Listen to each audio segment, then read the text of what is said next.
اللہ رب العزت نے حضرت ابراہیم علیہ السلام کو حلیم بیٹے کی بشارت دی. اب امتحان لے کر اسے واضح کر دیا کہ کتنا عظیم اور کتنا صبر کرنے والا اور کتنا بردبار بیٹا آپ کو رب نے عطا کیا ہے، جس نے اتنے بڑے امتحان کو صبر اور خندہ پیشانی سے پاس کر لیا. حضرات محترم، یہاں پر خواب جو حضرت ابراہیم علیہ السلام نے دیکھا تھا وہ 3 دن آپ نے مسلسل اس خواب کو دیکھا. 3 دن ابراہیم علیہ السلام کا خواب کو دیکھنا آخر کس بنیاد پہ تھا اس کو سمجھیں. اب یہاں پر ذی الحجہ کے 7 دن گزر جانے پر رات کو خواب دیکھا کہ کوئی کہنے والا یہ کہہ رہا ہے کہ بے شک اللہ تعالیٰ تمہیں بیٹا ذبح کرنے کا حکم دیتا ہے. آپ نے صبح اس پر تفکر کیا اور کچھ تردد میں رہے کہ کیا یہ اللہ تعالیٰ کا ہی حکم ہے یا خواب فقط خیال تو نہیں. اسی وجہ سے 8 ذی الحجہ کا نام یوم الترویہ رکھا گیا، یعنی سوچ وچار کا دن. اس کے بعد 8 تاریخ کا دن گزر جانے پر رات پھر خواب دیکھا تو صبح یقین کر لیا کہ اللہ تعالیٰ کی طرف سے ہی حکم ہے. اسی لیے 9 ذی الحجہ کو یوم عرفہ یعنی پہچاننے کا دن کہا جاتا ہے. اس کے بعد آنے والی رات کو پھر خواب دیکھنے پر صبح اس پر عمل کرنے کا عزم مصمم ارادہ کر لینے پر ہی اس دن کو ذی الحجہ کو یوم النہار یعنی ذبح کا دن کہا جاتا ہے.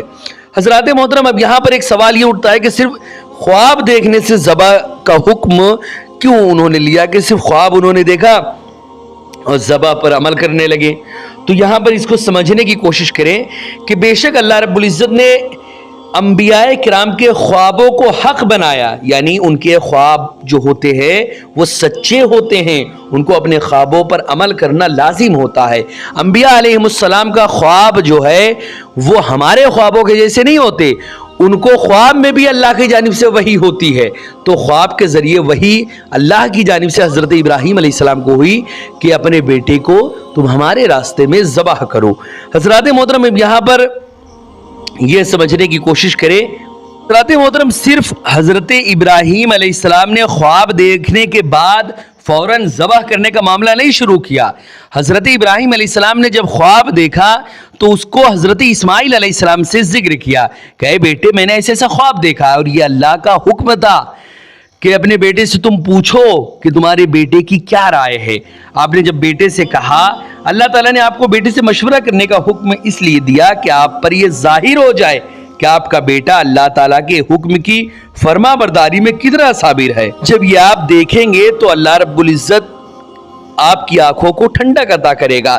جب آپ دیکھیں گے کہ آپ کا بیٹا حلم یعنی بردباری کے اعلیٰ معیار پر فائز ہو چکا ہے اور اس طرح بیٹے کو بھی سخت مشکلات میں عظیم صبر کرنے پر اعلیٰ درجہ حاصل ہو جائے گا اور آخرت میں ثواب حاصل ہو اور دنیا میں بھی آپ کی تعریف ہو.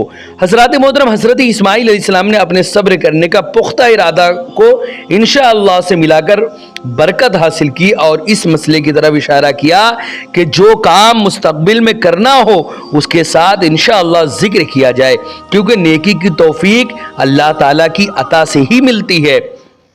اسی طرح گناہوں سے بچانا بھی اسی کے فضل سے نصیب ہوتا ہے.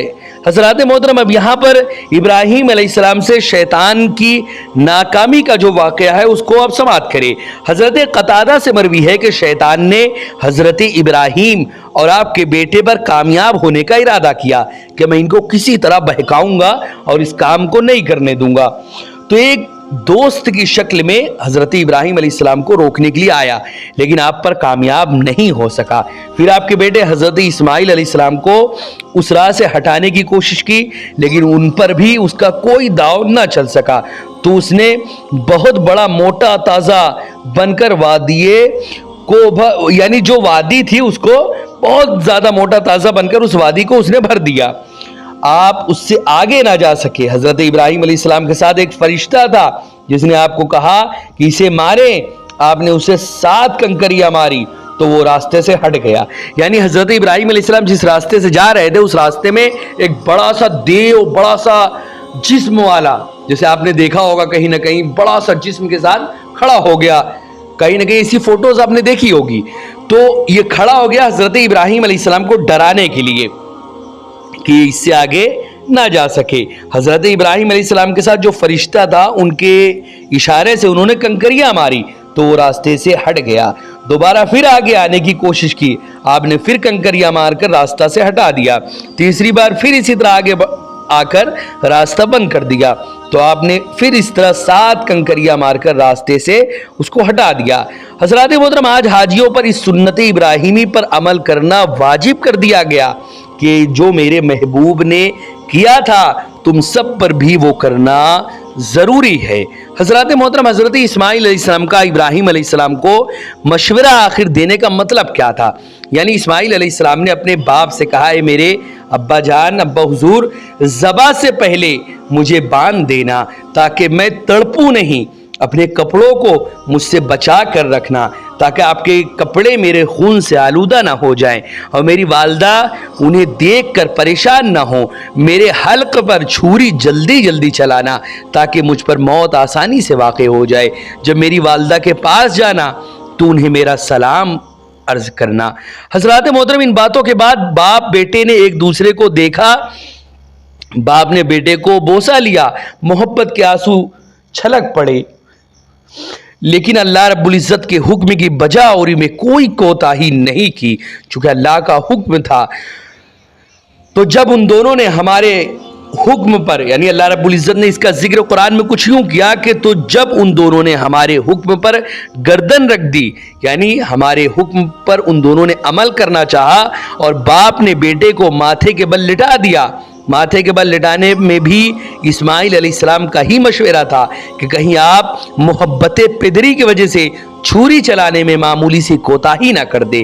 حضرات محترم، اور ہم نے اللہ رب العزت نے اس کے آگے کا جو واقعہ ہے قرآن مقدس میں اس کا ذکر کچھ یوں کیا اور ہم نے اسے آواز دی، اے ابراہیم، بے شک تو نے خواب کو سچ کر دکھایا، ہم ایسا ہی صلہ دیتے ہیں نیکوں کو۔ بے شک یہ واضح امتحان تھا اور ہم نے ایک بڑا ذبیحہ دے کر اسے بچا لیا اور ہم نے پچھلوں میں اس کی تعریف باقی رکھی۔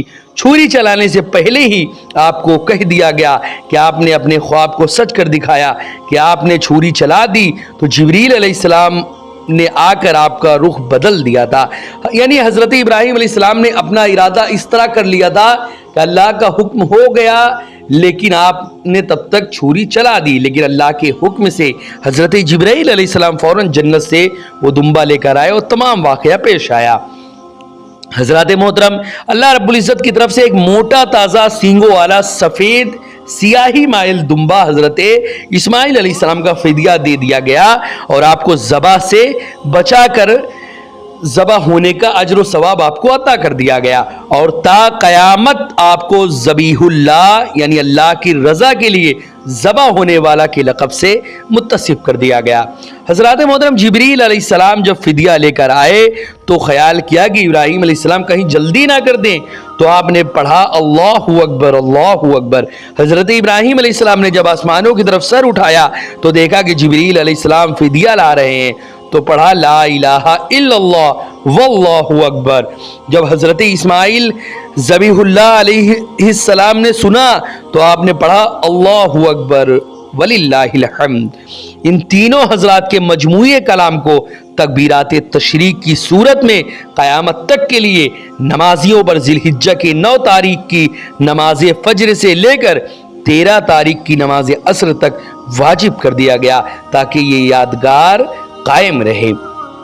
حضرات محترم، اب یہاں پر حضرت ابراہیم علیہ السلام کے 2 بیٹوں میں سے قربانی آخر کس کی ہوئی، اس کے متعلق بہت سارے اقوال ہیں، لیکن شارٹ میں آپ کو بتا دوں کہ حضرت اسماعیل علیہ السلام اور حضرت ابراہیم کے دوسرے بیٹے حضرت اسحاق علیہ السلام میں قربانی جس کی ہوئی وہ حضرت اسماعیل علیہ السلام ہیں۔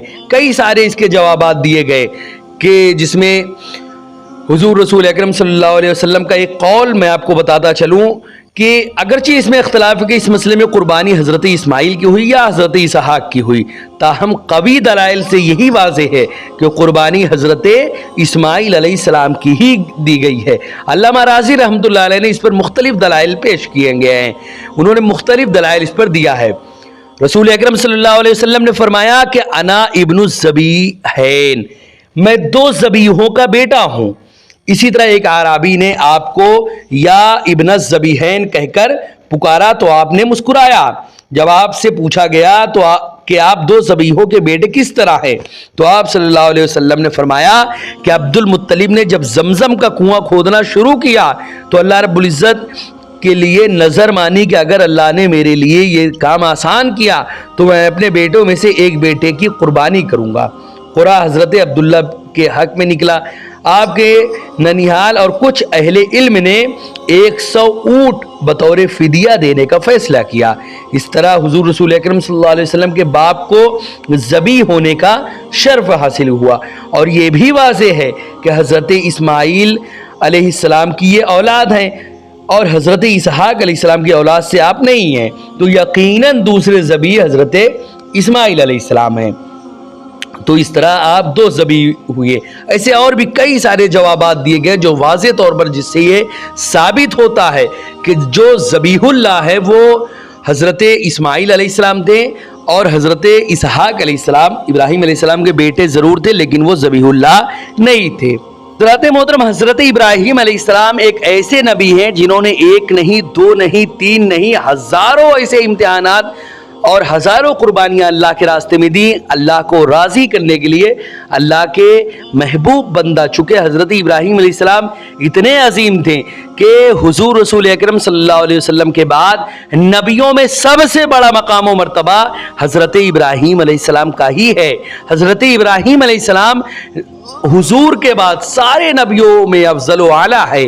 حضرت ابراہیم علیہ السلام نے بے شمار امتحانات دیے، بہت ساری قربانیاں دی، اور اللہ رب العزت نے آپ کے بہت سارے امتحان لیے، اور ہر امتحان میں آپ سرخرو ہوئے اور اللہ کے خلیل بنتے ہوئے نظر آئے۔